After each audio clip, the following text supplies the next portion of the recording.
Tunnel Under the World by Frederik Pohl. On the morning of June 15th, Guy Burckhardt woke up screaming. Ah! It was more real than any dream he had ever had in his life. He could still hear and feel that sharp, metal-ripping explosion, that searing wave of heat. He sat up. Mary! Mary!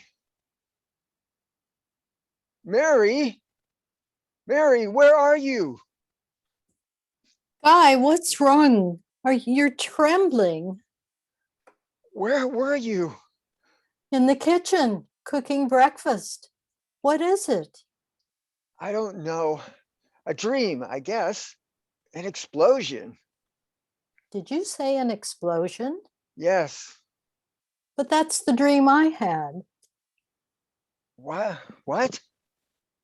I dreamed there was a big explosion and then something sort of hit me on the head.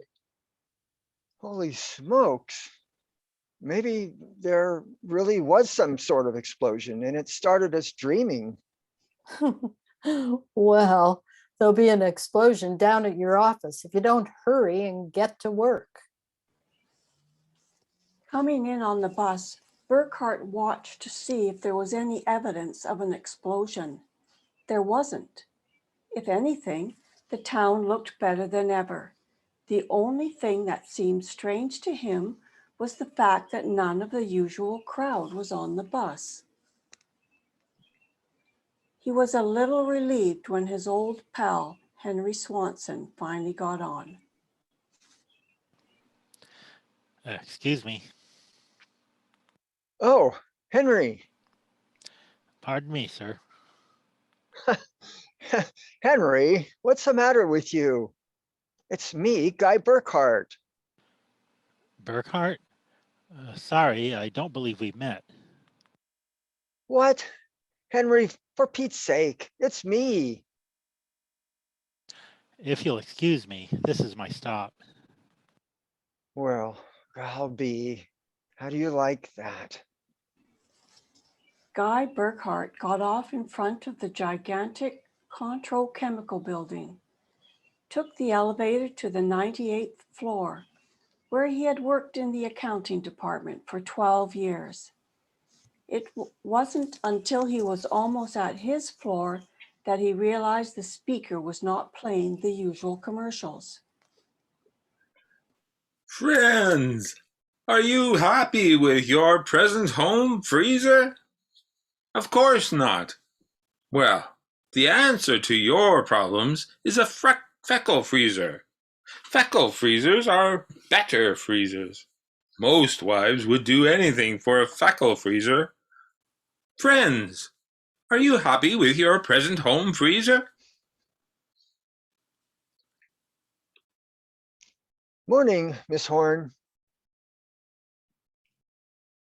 Good morning, Mr. Burckhardt. Well, new hairdo, I see, huh? Why? Yes. Do you like it? Makes a lot of difference in your appearance. Mr. Barthen? No, sir. He had an appointment with Mr. Dorchin of the Human Research Institute. Today? But today's the 15th of June. He has to sign the quarterly statement. He said he wouldn't be in. Huh? That's mighty peculiar. Yes, sir. Oh, by the way, Miss Horn, what the devil is a Feckle freezer? Feckle freezer? There's some new copy on the elevator commercial. Dorchin must have landed another account. Feckle freezers. I really don't know, Mr. Burckhardt. Huh? It's a funny day. Can't quite put my finger on it, but there's something strange going on. He couldn't shake the thought out of his mind. It persisted all through the day and through dinner. He was still brooding as he and Mary got ready for bed. Tired, dear? Um, no, Anything wrong? I don't know. Well, I guess I'll get a good night's sleep. Coming? I think I'll sit up and read for a while. Oh, good night, darling. Good night, dear. At exactly midnight, Guy Burckhardt lapsed into a sudden, deep sleep. And the following morning, he woke up screaming. Ah! Darling, what is it? What's wrong? Nothing. Bad dream, I guess. Oh, you gave me such a shock. I seem to be having a lot of nightmares lately. Really? Yes, the one I had yesterday. This was the same. A big explosion and then nothing. Hmm. You had a dream yesterday?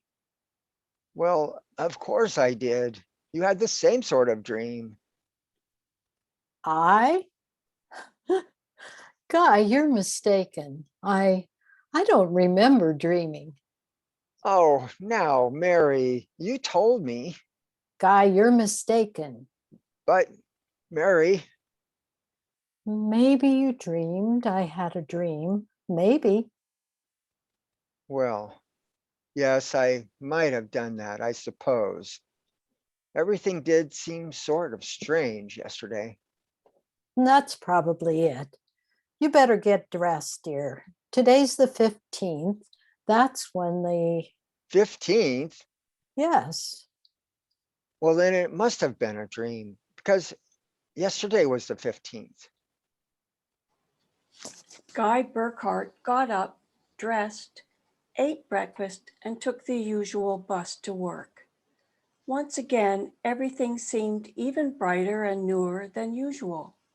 And once again, he was puzzled when he noticed none of the old crowd on the bus.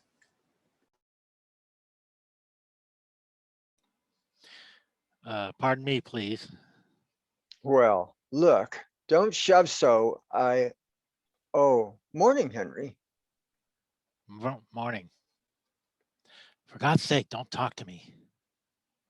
Well, what is it? You being followed or something? Don't you know? I was sure you remembered. Remembered what?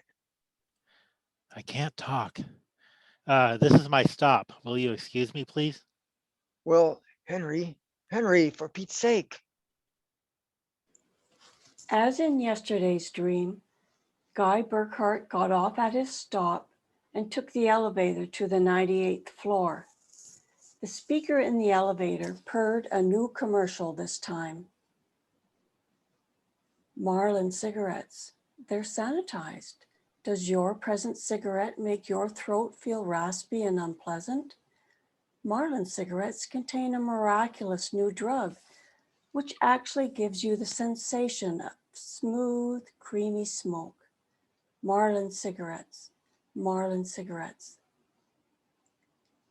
He walked down the marble corridor to his office. Good morning, Mr. Burckhardt. Good morning, Miss Horn. You like my new hairdo? Yes. Is Mr. Barth in? No, sir. He had an Appointment appointment with, Mr. Dorchin at the Research Institute. I know. You know? Well, I guessed it anyway. And today is the 15th of June, and he won't be here to sign the quarterly statement. And I'm going nuts. Let me have a cigarette, will you? Yes, sir. Try one of these. They are Marlins. I never heard of Marlins before today.